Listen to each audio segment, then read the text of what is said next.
सच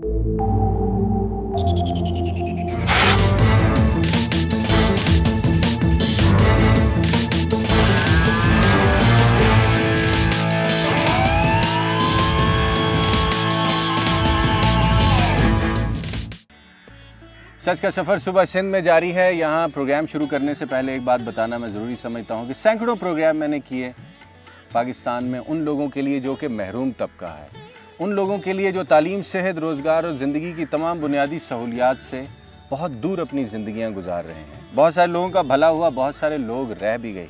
पिछले चंद दिनों में मैंने बहुत सारे प्रोग्राम्स रिकॉर्ड किए जिनमें कुछ चैप्टर्स, कुछ चीज़ें ज़िंदगी की मुझसे मैं समझता हूँ कि ऐसी रह गई जिनको मैं प्रॉपरली एड्रेस नहीं कर सका। आज उन्हीं लोगों से आपको मिलवाऊंगा जिनके बहुत सारे इश्यूज़ हमने पहले भी एड्रेस किए, आज रमज़ान के इस मुबारक महीने में भी एड्रेस करना चाहते हैं, सिर्फ इसलिए कि उन लोगों की हम क्या मदद कर सकते हैं, उन लोगों की ज़िंदगियों को बदलने के लिए हम क्या कर सकते हैं। आइए मेरे साथ रहिएगा। चंद समाजी इदारों का विज़िट है, आपका साथ है और बहुत सारे महरूम अफराद की ज़िंदगियाँ हमारे सामने हैं। अगर आप तफसीलात और हक़ाइक़ जानना चाहते हैं तो सच के सफ़र में मेरे साथ रहिएगा।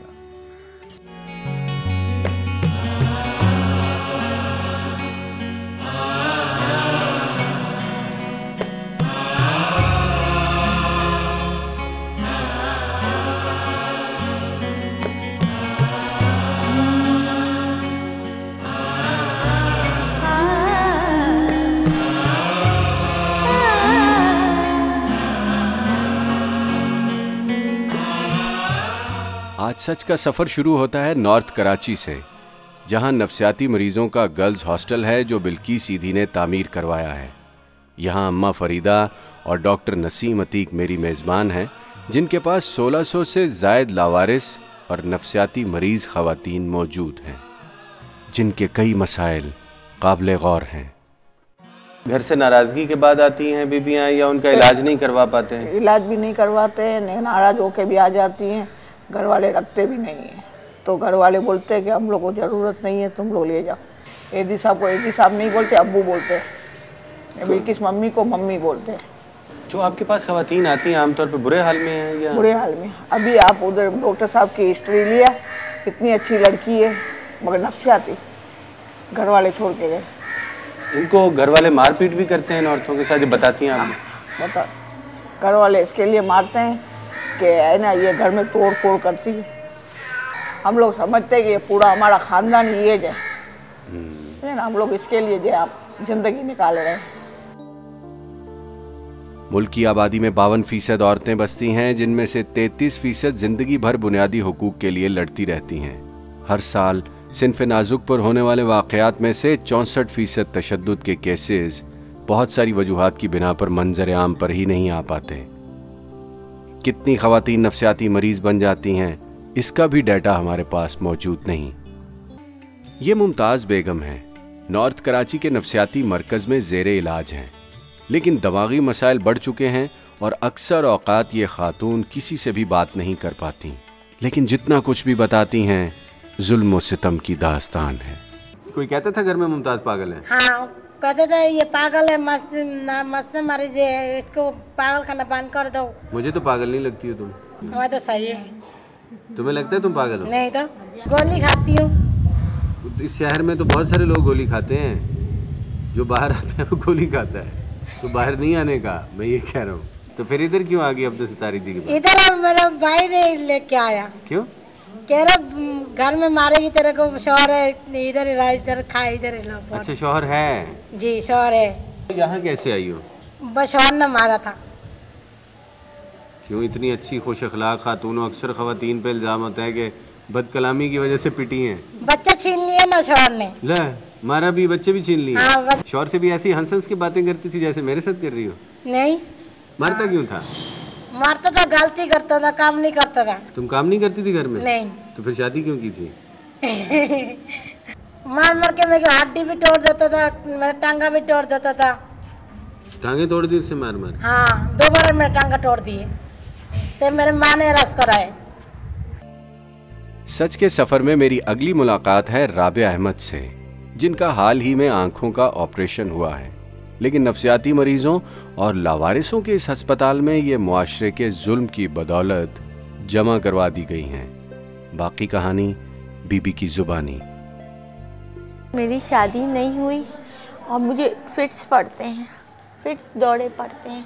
तो ये कि घर में मुझे मार धार बहुत करते थे, भाई वगैरह, बहन भाई फिट्स पड़ते हैं तो इसमें आपका क्या कसूर है? मेडिकली एक प्रॉब्लम है। घर वाले ऐसी कुछ ज़रा गलती हो जाए कर जाए तो लोग तो बोलते थे देखो इसका कसूर नहीं है, दौरे पड़ते हैं तो तुम इसको मारो धारो नहीं ना, गलती इसकी नहीं है, तैश में आ जाती है तो तुम इसको मारो धारो नहीं। डंडों से स्टिकों से मारते थे, ब्लू निशान जिस्म पे पड़ गए थे। दौरा पड़ता था तो क्या होता था राबिया बीबी?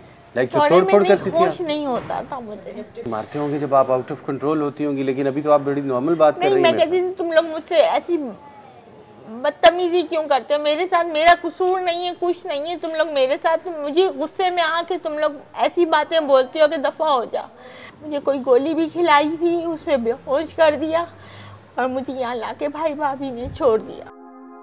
मिर्गी की मरीज़ा पर ढाया जाने वाला जुल्म और सितम मुआशरती नाइंसाफियों का मुंह बोलता सबूत है। हुकूक़े निस्वा बिल जैसे कवानीन और ख़वातीन की ज़िंदगियों का अगर मुआजना किया जाए तो मुल्क में औरत और मर्द के दरमियान बुनियादी मामलात पर ही बहस और जंग अभी तक जारी है। वालिदैन हयात हैं आपके? इससे पिछले मुहर्रम पे अब्बू का इंतकाल हो गया, साल भर हुआ ना, यहीं थी मैं, अब्बू की शक्ल भी नहीं दिखाई इन लोगों ने। आपकी अम्मा जी हयात हैं? अम्मी हयात है। मिलने आती हैं आपको? नहीं, मिलने नहीं आती। फिर डॉक्टरों ने भाइयों को फ़ोन करा, ये भाई आता है, मिलने आता है, मगर ये कि लेकर नहीं जाता। बात अच्छी तरह से करता है जब यहाँ मिलने आता है? या भाई बात ऐसी टूटी फूटी करता है और मैं जा रहा हूँ ऐसे करता है और चला जाता है। बात टूटी फूटी करता है? आप खुद सोचो, ऐसे मैं कह रही हूँ तो आप समझो। राबिया अहमद अपनों के हाथों चोट खाने के बाद से लेकर आज तक एक लावारिस इंसान की जिंदगी गुजार रही है। दिल इतना दुख गया है और हालात ऐसे हो गए हैं कि जुबान पर शिकवा है और ना ही कोई बद्दुआ, लेकिन दुख, अजियतें और कर्ब एक एक लफ्ज़ से आया है। आप लोग सुन रहे हैं तो भाइयों मेरे हाथ जोड़ के कहती हूँ कि मेरे माँ बाप तक ये बात पहुँचाओ और उनसे कहो कि मेरे को आके ले जाए। भाईयान आप भी कर दो, आपके पैर पकड़ रही हूँ, मेरी परेशानी दूर कर दीजिए। नॉर्थ कराची के नफ्सियाती मरकज़ में जाहिदा खातून भी ज़ेरे इलाज हैं जो ख़ुद को पागल हरगिज़ नहीं समझती और दुहाई देती हैं कि किसी तरह इसके रिश्तेदार इसे पहचान लें और यहाँ से ले जाएं। पाकिस्तान भर में ज़हनी मरीज़ बना दी जाने वाली हज़ारों बीबियों की दास्तान इसी तरह की हुआ करती है। ये देख मेरे को शहर मारा था, मैं कराची में आई, मैं मुल्तान आई, मैं तो मुल्तान से गाड़ी वाला पकड़ के ले 10 साल हो गए, सिटी नहीं हो रही। शौहर ने मारा आपको? जी, बच्चे ले लिया। शौहर ने क्यों? कि तुम मेरा बच्चे दे दे, बच्चे चले जाए इधर से, सिंधी है। बच्चे कितने हैं आपके? 4। बच्चे ले लिए तो मेरे को बोले कि तू चली जा। जाहिदा के बकौल ये औरत पागल नहीं है, लेकिन जहनी मरीज़ा करार दे दी गई है। कोई अगर सुनता है तो इस औरत पर होने वाले जुल्म सितम का नोटिस ले और तड़पती हुई इस बीबी को इसके बच्चों से मिलवाया जाए। तलाक दी उसने आपको? ना, तलाक के बगैर हो इधर? जी। तो मिलने भी नहीं आता कोई? ना, कोई नहीं आता। बेटे आते हैं? ना, बेटे भी नहीं आते। कितने अरसे से नहीं मिली हो अपने घर वालों से? 10 साल।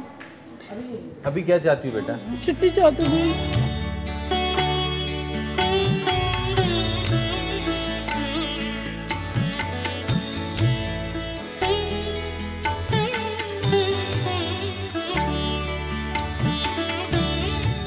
कसूरवार हम भी हैं, कसूरवार सरकार भी है। लॉ एंड ऑर्डर की सिचुएशन मुल्क में कैसी हो चुकी है इस वक्त, मैं इस पर कोई बात नहीं करूँगा। रमज़ान का मुबारक महीना है, आखिरी मुबारक रातें हैं, लेकिन हमारे साथ क्या हो रहा है बतौर मुआशरा, तफसीलात जानने के लिए मेरे साथ रहिएगा, लेकिन इस ब्रेक के बाद।